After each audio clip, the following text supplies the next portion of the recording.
Hello, and welcome to the Delicious Recipe here on UPRN. And tonight's show, we're calling 2 Minutes to Midnight Keto Bread. And I have guests with me there tonight, Bigfoot and the Bunny, which I'm really happy to talk to again. And a part there is if you're watching live, you can watch on the UFO Gods and Extraterrestrials on YouTube, and also on paranormal UPRN paranormal radio, UFO paranormal radio. You have to do it twice for that one, and you can check it out on Facebook. There's the UPRN site, also on my Facebook, Del Lessie, or the Delicious Recipe on Facebook.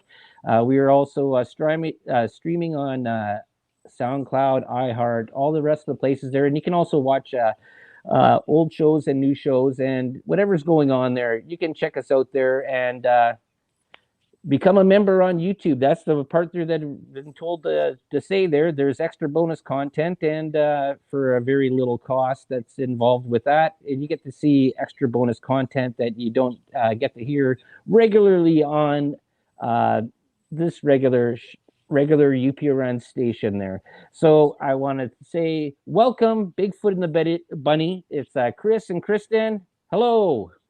Hi. Hello. Greetings, Del. It is good to talk to you, my friend. It's been a long time. Yes. And so I'm just going to go and give a little quick thing, and you guys can explain this a lot more, because this is better that you guys explain it than I explain it, because I could usually butcher stuff up here. So you have the show, The Bigfoot and the Bunny, and you have the Dark Horse Paranormal Podcast. And then what you gave me there, you're a para-couple, a wide variety of topics, from the mysterious to the arcane, native or active investigators in paranormal phenomena, specializing in EVP and ITC data. And for people that are out there that probably don't know, and probably people do know if they're tuning into UPRN, can you explain what EVP and ITC is?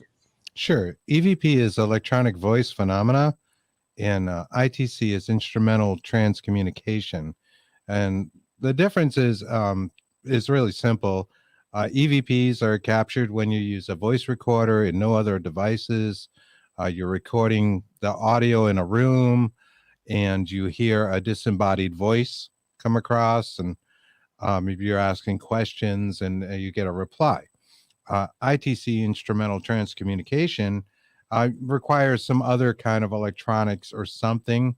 Doesn't even have to be electronics. It could be like running water, some other source of noise or electronic device to help that along, facilitate that communication.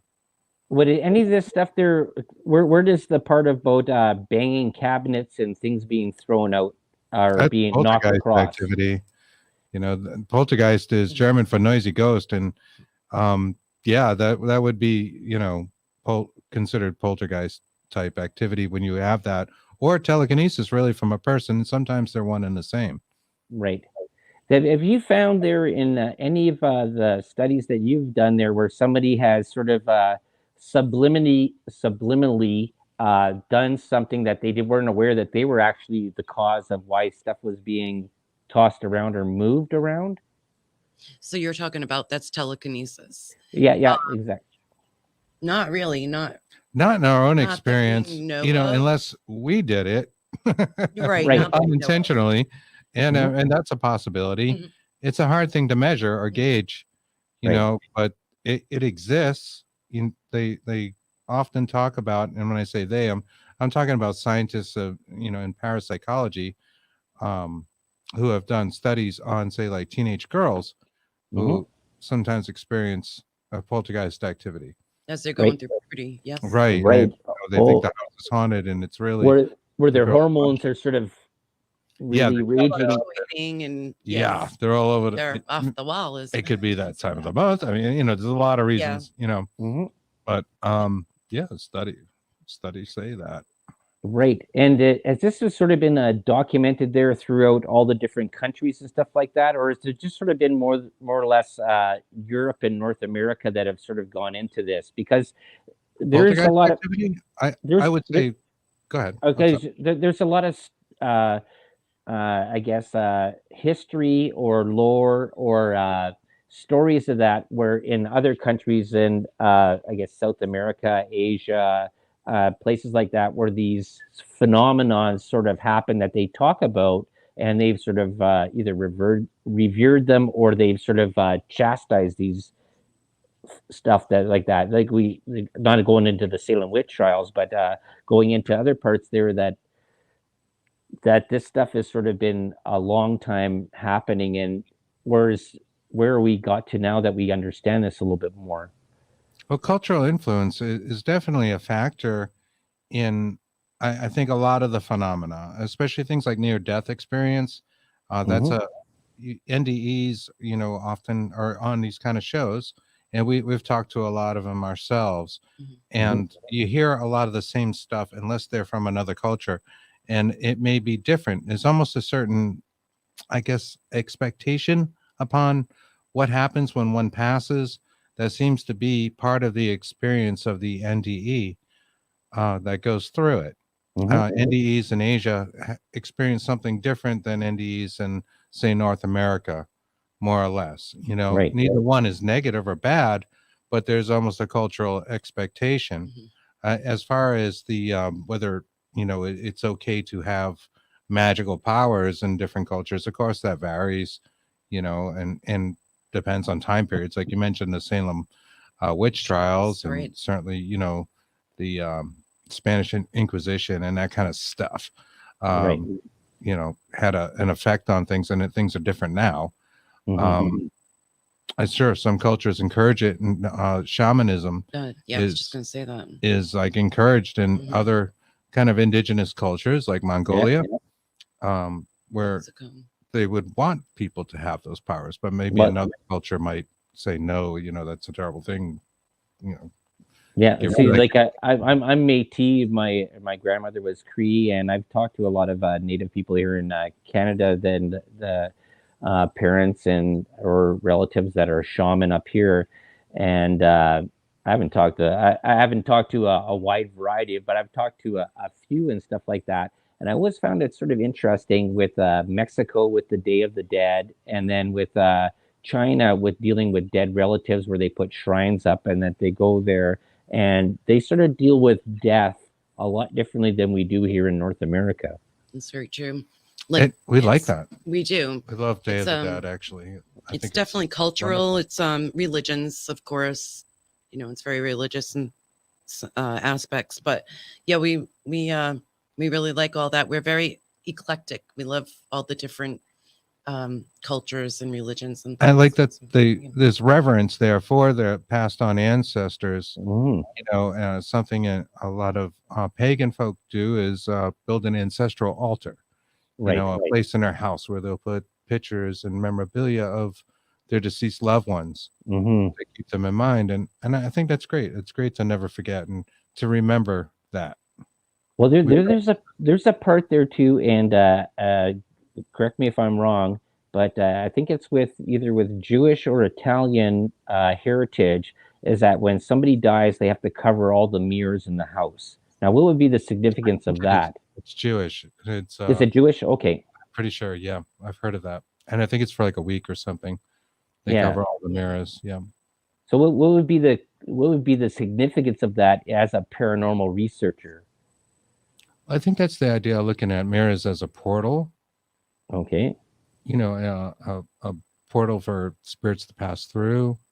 I think it's related to that. I don't know a lot about the cultural reasons, Mhm. but I think it is related to that. But honestly, I don't know enough about it to comment yeah. too much. Yeah, because there seems to be a little bit there. I think even Australia there too, with the reflecting pools, and even in Egypt with old culture with that, they had that with when you get into Egypt with the lore about that with going through to the afterlife, like that. Do you think that that sort of bears a big significance on how new cultures sort of view the death of people? Do you mean like Egypt itself and how they are doing it compared to us Right. now? Yeah, With like the the whole scale and part about feather Yeah. kind of thing. pulling those little nuances out of there, like reflecting pools, the part about going through the end cycle of life, the rebirth, reincarnation. Like that goes all through a lot of Asian cultures, all the way through India, into China, into the different religions about reincarnation and life.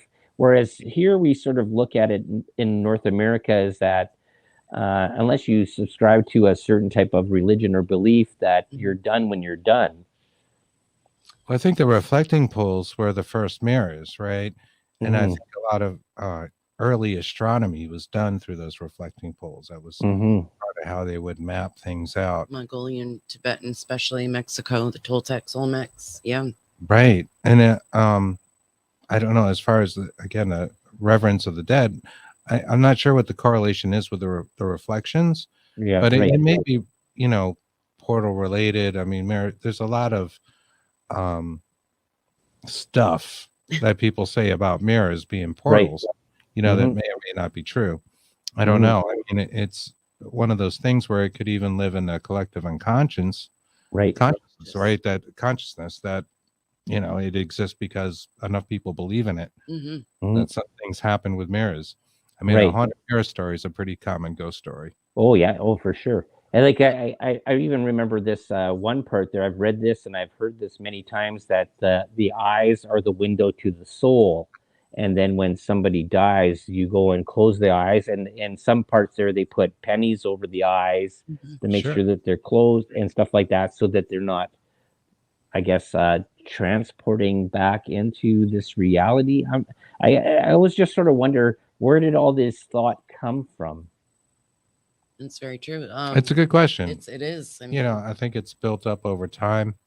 People have done things to keep bodies in the box. I mean, vampire lore is interesting, right? And we have cases here in New England where they would remove the heads. They found bodies where the heads were severed and the bodies were staked in different things. I think it was in New York where they actually put cages around some of the graves. Yes. To keep the bodies from coming back. And a lot of that was tuberculosis driven. Yes. Consumption. Consumption was a big thing in the 1800s here in New England. We had, kind of what they call like a vampire scare. And there's certain legends, like in Rhode Island. Rhode Island's most famous vampire is Mercy Brown.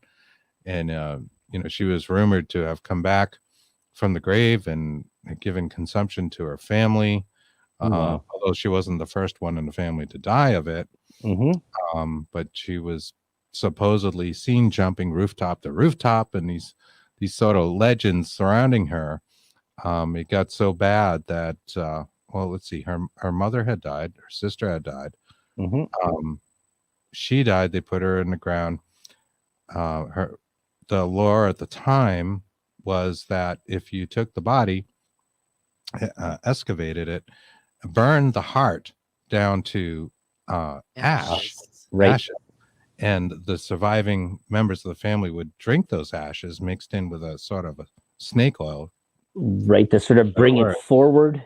It would prevent the person from getting consumption. Yeah.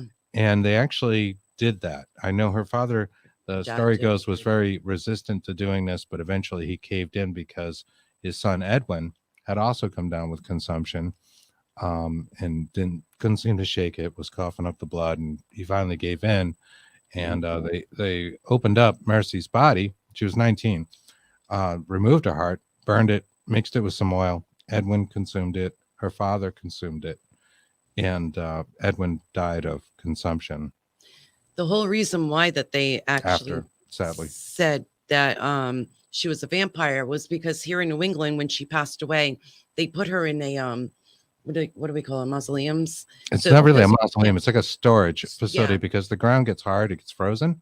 Right. Not as frozen as it gets up here in Thunder Bay. That's right. That's right. So until like spring, they would have these kind of mausoleum-like areas where they would store the caskets and the bodies, until spring. So when they opened up her casket, she basically still looked like she was alive. Right. because she had been Because frozen. she had been Right. frozen from Although yeah. legend holds it that her hair grew quite a bit and her nails, and but- there's some Well- creepy things, but we weren't there. We don't know for sure. Well, But- that's a thing that I had learned a long time ago, back in, like, when I was taking a biology back in grade 11 back in high school, and that is that after you die, your hair and your fingernails still continue to grow to a certain point as after you're dead, and it's just the way that the body's shutting down after I guess you'd say the soul dies and the heart dies and all the rest of that. Still some sort of um, I guess you just say physical attributes still keep on That's right. continuing on a little bit. Functionality continues in the Yes. body. Yeah. So where would you think that the vampire lore, going with voodoo lore about zombies, how did that sort of, because those are both supposed to be undead creatures, right? Where Yes. is that sort of like a tie-in, but one's called it something and one's called it something different? Maybe not. Maybe I could be totally wrong, but I sort of see this sort of similarity in. Cultural, but you're right. They're There both is. kind of considered undead, and in modern culture, we call it that in movies and books. Right. Certainly, voodoo and the idea of corporal reanimation. Yeah. It pervades that culture, and now they believe that can happen. Serpent and the Rainbow, Yes. that famous movie, was based on a book that was based on a true story. Mm-hmm. Right, and even get into the whole part of the Anne Rice books where she talked lots about vampires and Sure.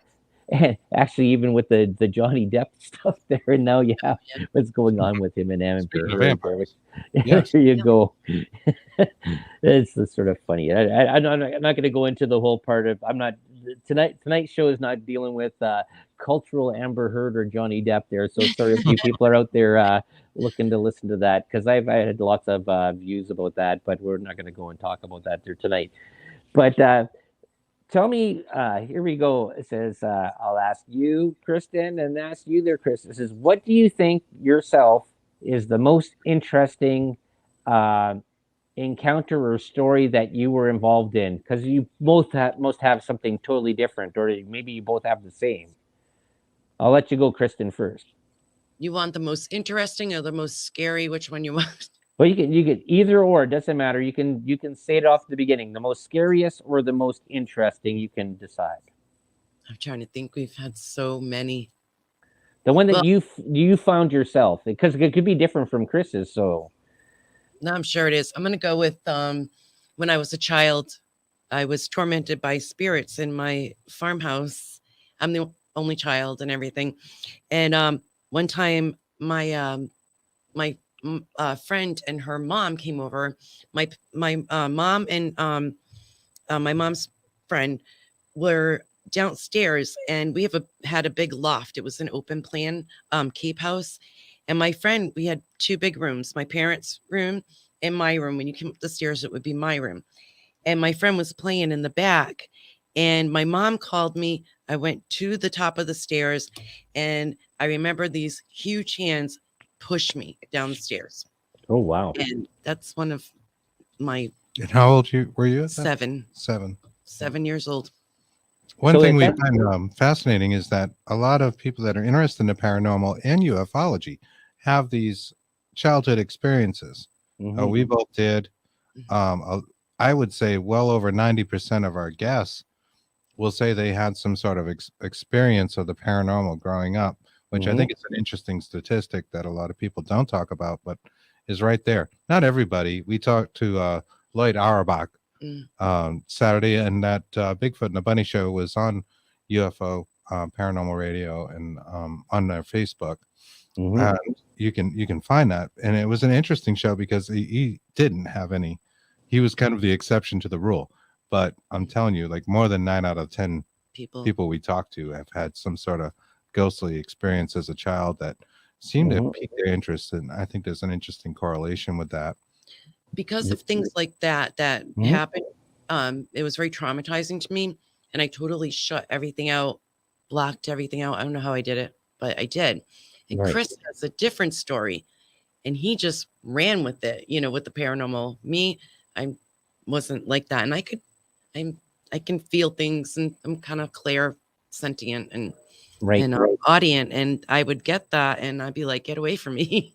Right. I don't want anything to do with you on a Kristen daily is like basis. the psychic that doesn't want to be called a psychic, and she No. is very much an empath and these sort of things, but she doesn't want the label. And No. That's right. I don't want to be part of that tribe. I understand it, but I don't want to be part it's not of that she's not interested in it. Just I don't know. It's the label. You're right. It's I don't want because to be it's a label, and she just doesn't like it. Yeah. Mhm. Well, for me, like my childhood experiences made me want to be interested and know the answers, even though they were also kind of traumatic at the time. Right.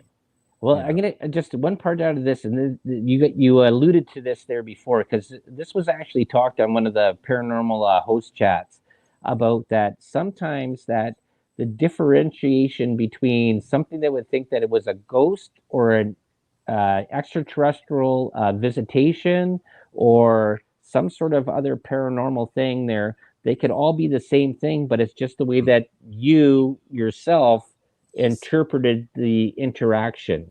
Perceive it. That's exactly. right. It could be the person, and it could also be the entity. Right. The entity may show itself as one thing or another.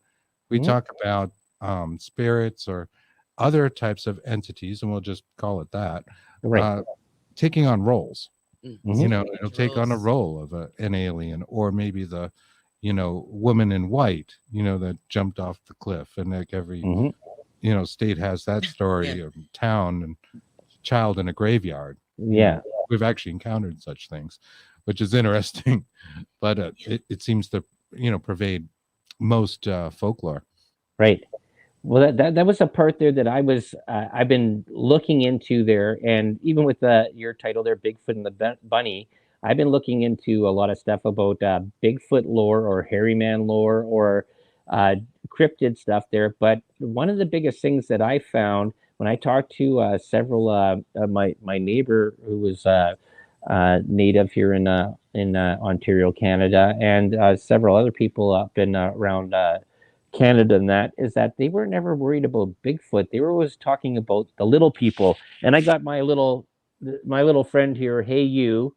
He's he watches the ones and twos. He's the one who controls the whole podcast here to make sure everything goes right there. But that was the biggest thing is about little people. Have you come across this stuff that there's been talking about? We know the lore, but I can't tell you that we've come across them in our area with like the Wampanoag tribes and such, and through New England, they often, in other parts of the country too, other tribes talk about a pukwudgie. That's that's the name they give them, and they're supposedly about 3 feet tall and kind of mean, tricksters. They're a trickster spirit, like a fairy. Which is an archetype in itself. Well, there's different. It seems to be that every sort of different area has a different view. Sometimes they're very good. Sometimes they're very evil. Sometimes they're tricksters. Sometimes they're there's a way to get rid of them. And this is what I've been sort of the last 2 years really going into this and looking into this, is that I was so surprised that there's such a differentiation. And I have Varla Ventura on there every quarter of the year, and she's written books about all the different little people and stuff like that, and how they've sort of been put into our culture. You got elves at Christmas time. You have mischief makers that are around Halloween. You got all these different cultures, but they all have some sort of little small person. But also in other cultures too, you have this Bigfoot culture, this mysterious Bushman that runs around in every single continent. There's that's right. Very true. In Ireland, they're actually scared of the fairies, and they're definitely not something to mess with. Scotland as well. And up until even very modern days, they would build roads around what they call fairy mounds, places they thought the fairies lived, and they would just move the road, go around it, and then continue that road onward past, just in the fear, because they did not want to disturb the fairies. With the Bigfoot stuff, I mean, we're not huge cryptid people. Our name we're actually completely unrelated. Right. Yeah. personal thing. I was just sort of tying into a past shows that I had done about this, and with the part about Bigfoot and the bunny. Yeah, no, it was Oh, a we think great it's great. question. I mean, Yeah. I'm intrigued with it. It's I'm just not elementals, an basically. expert in Yeah. Bigfoot. That's all. And the name might, lead somebody to think, oh, they must just do Bigfoot. But no, we were actually into a wide range of things. Yes. Yep. Yeah. But that's what I found is so sort of interesting there. And actually, I did a show about 2 weeks ago about giants, and how there was a whole bunch of giant bones that were found all through North America, through South America too as well. And then the mysterious Smithsonian Institute came in and cleaned house. Yes, they did. And there's you can go through, people out there listening, you can go into the archives of newspaper reports of newspapers that are out there where they've shown pictures and documented stuff like this. But these bones and these skulls are nowhere to be found anymore. They're hidden away in the Smithsonian vaults or whatever. It's almost like the Raiders of the Lost Ark. Yeah, It really is. Yeah. At the end of the movie, and there's this huge warehouse of just stuff that's being taken and hidden away. Yeah. Yeah, I have no doubt that the government knows more than we do. Yeah, it's government. It exists today, and this whole idea of disclosure, when they know so much more than they let on. Yeah. And they, put a little truth with some lies, and it's always been this way to keep people, dismissing it as being completely factual. Yeah, kind of intrigued, Yeah. Yeah. Well, it comes to this whole thing about the Smithsonian, is that he was, I guess, a benefactor to the English monarchy, and somehow that he got this upper status, that he was in there and created the Smithsonian Institute, and a bunch of them were put into the U.S. because the big one is in the U.K.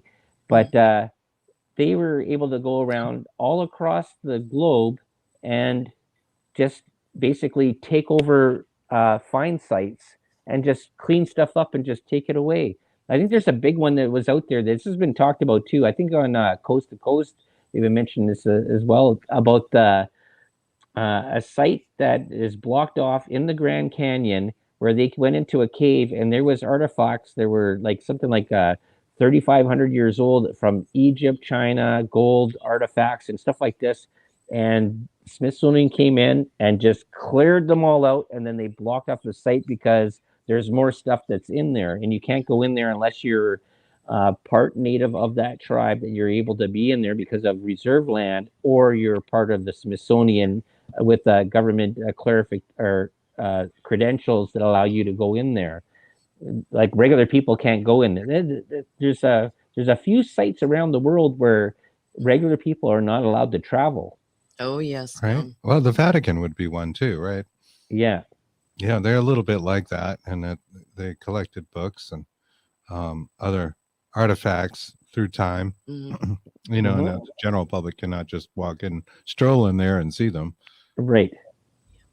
Well, that's the big thing, with the Vatican. So everything seems to come down to this whole thing of power that's out there that I just don't know. Maybe you guys get frustrated with this too, as well, as that this information is out there for everybody. It says, why do certain groups feel that they need to halt this information? It depends on the information, and they don't want to. It's control. I think it's control, power. but they don't want to disrupt, like Catholic people or different, religions as well. Or if it's a UFO or something, they don't want the public to panic or the world to panic. It's silly. Right. Yeah. I think it's there's always been a sort of 1%. We've talked about that. If you believe in things like the Anunnaki and the giants from the sky, which, may have come down and changed the human race into slaves for gold, they certainly had control. And you see a lot of parallels between that and, say, fallen angels in the Bible and that sort of thing. There always seems to be, throughout history, this sort of 1% group that kind of dominates the rest of us. Right. Keeps us all busy or nervous or something. Right. And takes control of these kind of things. Yeah. And like Kristen mentioned, you wouldn't want to tip the balance if you're Catholic and there was something that proved like there might be a hole in Catholicism. Right. Oh, no, make sure you put that in the basement, where nobody will ever see it. Right. Yeah. Well, that's a whole interesting part. I've done many shows on this about control, but one thing that you just mentioned there too is I've had this conversation. I asked pretty much almost all my guests there is that who decided that gold was valuable? Okay, We asked this question as well. Because water, air, and food are more valuable than gold. You can't eat gold. You can't drink gold. You can't do anything with it, right? But somebody at what point in the time scale that did that gold became sought after, most desired thing. And people have said to me before, it says, oh, because it represents the sun. It was the drops of the sun. It says, no. Somebody came up with something else beforehand. At what part of the timeline? Because history has been so manipulated and changed for people to go and find out stuff. Exactly. Who decided that gold was such an important thing? Because even in the Bible, there it says, okay, well, you got the Ark of the Covenant covered in gold. Frankincense, myrrh, and gold. Yeah, but gold is useless unless you have a useful for it, like we do now, where it's good for transmitting electricity in today's electronics. But it's great for electronics and the reflecting the sun and that kind of thing. But it's also great. The NASA shields their crafts with gold. Right. So that actually makes you go back to the Anunnaki story, where they potentially had a use for it. For that we weren't at that technology that they were, from the sky, and everybody's seen Ancient Aliens. Excuse me. So I understand that too, but we talk about that because since that time, why is it so valuable? Is it just because it's somewhat rare? It's pretty. It's you can mold it into different things. It's more malleable than a lot of metals, but it doesn't seem to warrant the cost, or we backed our currency with it up until the 1970s. Right, exactly. We were in the gold standard. Now we're on fiat currency here in North America, and a lot of other places are as well. There's nothing. But I always just had this. I had this question about 30 years ago, and then when I started doing my show there, I did a show about gold and stuff like that, and the misnomers about what gold can do, because people are talking about monatomic gold, right? And it says, oh yeah, this is the stuff that you can go put powder on your body, you can drink this stuff, and this would give you everlasting life or extend your life. But the thing is, for monatomic gold to exist, you have to bring it down to the atom, and the only time, which is in a vapor, and gold vaporizes at 7,600 degrees Celsius. So for you to ingest an atom of gold, you'd be ingesting something that's over 7,600 degrees Celsius, which is pretty high. It does, because once it goes, so once you cool it down, it goes back together. It's not monatomic anymore. Right. I have a problem with pizza that's too hot. Right. Yeah, right. Exactly. I don't know how we managed the 90s and drinking Goldschlager. We thought about that too. We're like, wow, Goldschlager, gold. Yeah, but I always found it sort of interesting, and all through the course of history, you're always going to find snake oil salesmen and stuff like that are going to give you certain things, and you look into it, and when you do the science, like I went to college. I'm not a dumb person. There are people out there. I took environmental engineering, took electrical engineering. I did a lot of stuff. There's iron worker, did stuff like that. I had understand properties of substances, and I just always found that so interesting about this monatomic gold. But the whole part about gold, who at the beginning, no one can ever tell me, says, where did this start, that this became an importance? Right. I don't know if we'll ever know. All these different cultures, Yeah. Interesting. There are a lot of things like that seem to reflect through different kind of ancient cultures, whether it be like pyramids or what we were just talking about with the South American cultures having this other anomalies, things very similar things that were desired. Gold being one of them. Yeah, certainly. Gold has always been desired throughout the world. these Right. cultures that supposedly didn't communicate also Right. collected I gold think and made that's a things lie, of but gold, yeah. and seemed to be obsessed with it at different points. Well, I was talking with Paul Anthony Wallace there a few weeks ago, and I had him on the show, and part of it got cut off, and I wish it didn't get cut off, but we were talking about the dislocation and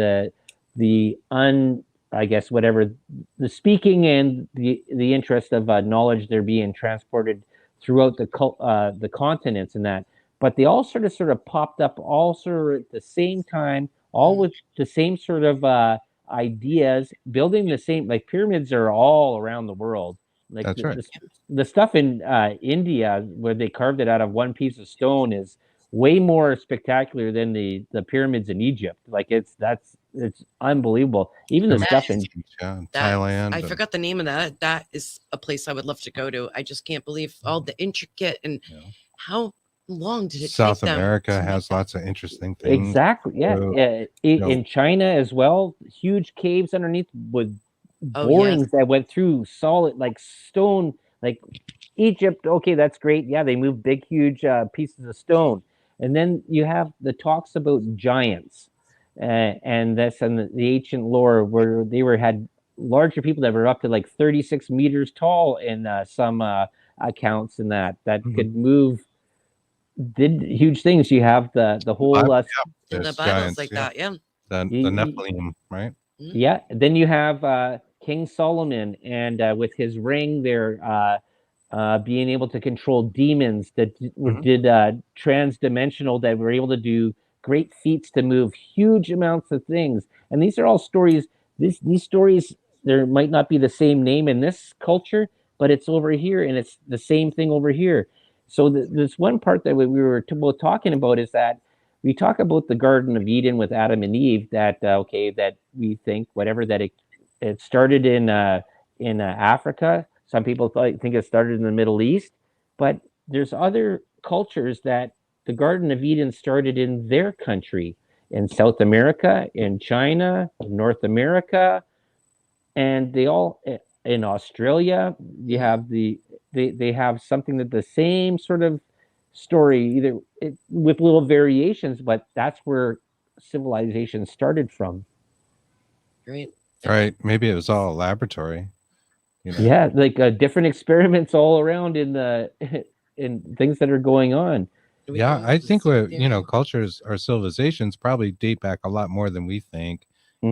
People talk about Göbekli Tepe, and Kristen's a big fan of that, and its history, and it's much older than hunter-gatherer tribes should not have been that organized, when that existed. But the whole Earth itself has changed, and continents have shifted over time. Right. And who knows? They keep changing history. When I was a kid, there were some different dinosaurs that we don't have anymore. Right. Pluto changed like twice. The history constantly changes. The origin of the moon is interesting because that story has changed since just in our lifetimes. Yeah. What they used to teach us in middle school. A few years ago, we just had a new continent. They said that is underneath near Australia and New Zealand, and they called it Zealandia. Oh, now, yes, I watched a documentary about that. Yes. If you look around the world, and now that we can with the LiDAR and everything like that, and the satellites, now that they're getting better, they find other continents. And I said to Chris and it was a little while ago, I'm like, how do you know that there weren't humans here before the dinosaurs? Yeah. It went from Pangea, and then it split. I mean, millions of years, billions of years. You could have cultures, and they could have died out through mass extinction events. Yeah. And they came back, and that maybe the dinosaurs were a result of that. That led into some other thing. We don't know how many times, because we've only lived here a fraction of the time that the Earth has existed. Right. You had a comment out there from Dave Petrella, says astrology ascribes to gold to the sun, to silver to the moon. There's also copper, tin, lead, mercury, and iron, each relating to one of the planets. And that brings up things like alchemy as well, right? When we talk about gold and the Philosopher's Stone, which is the first thing people think about when they think of alchemy, was Mhm. supposed to turn lead into gold, right? And a lot of people think it's an analogy for other things, but just to go back to that why is gold important point, I am fascinated with that too. I don't know why. Mhm. Well, they go to the part that Kristen had said there is that I've watched a few different things there, and with geologists and LIDAR, I think has been the biggest huge thing there that sort of came out. Like they found other South American ancient Mayan civilizations underneath the jungle and that with the layouts there that they never ever would have found just doing with the regular equipment. Because I Right. I was a prospector for my big gym that I've had on the show there before, and going out and cutting baselines and picket lines and going through and then trying to make a map. LIDAR was like this sort of just jumped Yes. the jumped the surveying spectrum on finding out uh, structures that are there that aren't naturally occurring.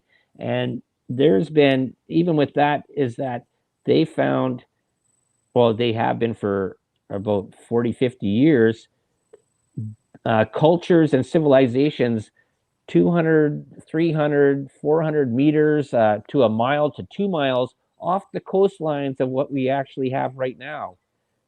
And huge amounts of structures there were, this is where people built civilization, where Right. we're not, where we're thinking, well, that's 200 meters or 200 feet underneath the water.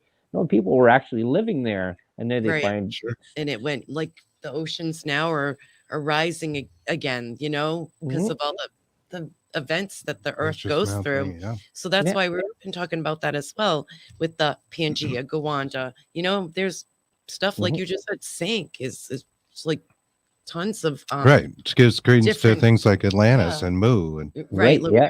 Lemuria. Yeah, Yeah. most definitely. Well, Perhaps it did exist. this comes into a part of I guess it's sort of a theory out there, is that they were talking about Atlantis, and that, and even talking with the Mayans. There's a whole bunch of different theories that are there. Is that the aliens that are visiting us now are the ones from the past that have left. Okay. Right? Us, I mean, like Oh, we yeah. and us in the future time coming back. Yes, they were already there. They've gone away, and they're coming back now to see how, after some great cataclysm that has happened there, how we rebuild. And there's been talk about, even with the Mayan calendar, about cycles. I think there's like, I think we're in the 5th cycle right now that goes every 36,500 years, and everything just sort of restarts again. And I don't know. It's there's so many theories out there about things, There really is. There is. and just to the people out there listening, there, it says, I don't prescribe to any theory. Like we do in the delicious recipe, we throw everything in the pot, and maybe you find an ingredient out there that sort of you like, and you, or maybe you find something you dislike or whatever, and you come up with your own stuff. Do Yeah, your sure. own research. Do your That's own right. thinking. I'm not here to tell you one way or the other. I'm just here to give thoughts and that. And this is why I have these lovely guests on with me here today, because Thank they you. have their thoughts about stuff there too as well. So I don't know. There's so many different theories out there. If they go into the part about you're dealing with the paranormal, which you guys also talk about there too as well. Yeah, It very could much so. it could be many different things. We don't have anything definitive that we've sort of trapped in that sort of that glass case box that we can prove that, boom, this is what it is, right? Right. I mean, it's all data to us. So that's how we describe it. Yeah, it's not Mhm. evidence. I mean, we think, do we think there's an afterlife? Absolutely. Do we Mhm. always know what it is that's on the, other side, or whatever you want to call it? Greater consciousness, different consciousness talking to us? I don't know.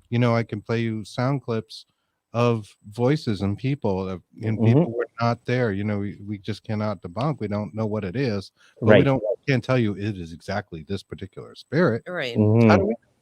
How does anybody know? You know? Maybe it's an alien. We don't know. Exactly. Right. Could be anything, but the data exists. Yeah. So And then I think that's that's what I love about you too. There is that you're not saying anything definitive, and this is why uh, I say this there with trepidation, is that people that get locked into this part where somebody says that they know, And this is they believe this is what it exactly is, but they cannot, I guess, scientifically prove or factually prove and stuff like that. But and then they go and they charge you lots of money to come in and do stuff like that. That's almost like the cult of of unbelief. And Sure. I feel so sad for people that get trapped into that sort of stuff. You can drive down Main Street and there's 3 different churches and 3 different sets of beliefs. So, Mhm. you know, maybe one of them's right. Maybe they're all wrong. Right. But Yeah, that's and that's why, like I just said beforehand, it says you have to get all the information yourself, and you have to come up with your own belief. You can't just go and say, hey, Joe Blow over here says this is what it is, and that's the only way I believe, and you don't listen to the counter argument. And that comes into the whole part that's happened here in North America so much with cancel culture and people canceling people out, and says, well, no, we believe this. If you don't believe our way, we're getting you removed. Right? Yeah, we're very right. sick of that. That's ridiculous. Yeah, besides the research, you also have to have the experiences too, right? So Sure, yeah. you know, if you experience paranormal events, and I know you have, and Laura, goodness, yeah, it's a whole different thing than reading about it or watching it on TV. Or, you know, I was seeing in our last show, it was actually Bigfoot and the Bunny, also on this channel, that think we started with books and stuff. You know, like I grew up reading books. I like books. I still like books. Got all these books, and then from books, you went to like the movies and then TV shows, and it gets smaller and smaller, right? So you go from a 90-minute, 2-hour movie to a half-hour TV show to social media, which we're all on, to you know, social media that gets small and small, like TikTok, and it's get 2 minutes to say, oh, this house is haunted. That's a ghost or something. You know, it's ridiculous. Like the next thing would be a download. We would get a download of like a, you know, in ufology, they talk about downloads and aliens. So you just instantly know something, you know, this information instantly. And I think that's where we're going, right? You mentioned Neuralink. Yes, I was going to say the Neuralink. I mean, Elon Musk. That's going to be, you know, I don't know. That'll be our new TV. Just put on the Neuralink. Exactly. Wow, in 5 minutes, you know, we only have about a minute and a half left here. I wanted to answer Dave's question.